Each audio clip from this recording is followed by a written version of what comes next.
Israel और उसके अरब पड़ोसियों के बीच संबंध और भी वर्स हो सकते हैं। इससे मिडिल ईस्ट में तनाव और अधिक गहरा सकता है। दरअसल कई मीडिया रिपोर्ट्स में इजरायली अधिकारियों के हवाले से बताया गया कि इजराइल ने सऊदी अरेबिया की अगुवाई वाले फॉरेन मिनिस्टर्स डेलीगेशन को वेस्ट बैंक की ऐतिहासिक यात्रा करने से रोकने का फैसला किया है।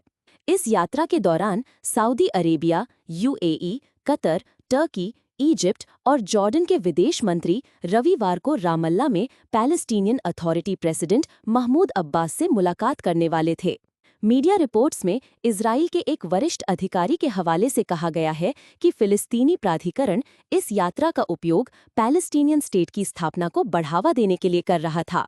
इजरायली अधिकारी ने कहा कि इजराइल अपनी सिक्योरिटी को खतरे में डालने वाले किसी भी कदम का समर्थन नहीं करेगा। उन्होंने दावा किया कि एक स्वतंत्र पैलेस्टीनियन स्टेट इजराइल की भूमि के बीचों बीच एक टेररिस्ट स्टेट बन सकता है।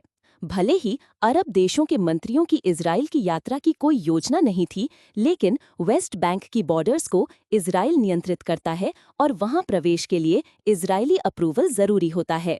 प्रिंस फैसल बिन फरहान की ये यात्रा 1967 में इजराइल द्वारा वेस्ट बैंक पर कब्जा करने के बाद किसी सऊदी फॉरेन मिनिस्टर की पहली यात्रा मानी जा रही थी।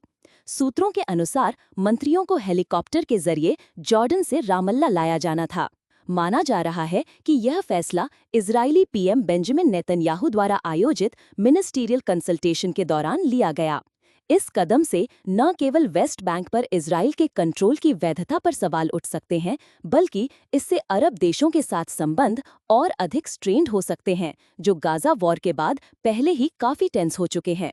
हालांकि कुछ मीडिया रिपोर्ट्स में ये भी कहा गया है कि सऊदी फॉरेन मिनिस्टर ने अपनी प्रोपोज्ड विजिट को पोस्टपोन कर दिया है।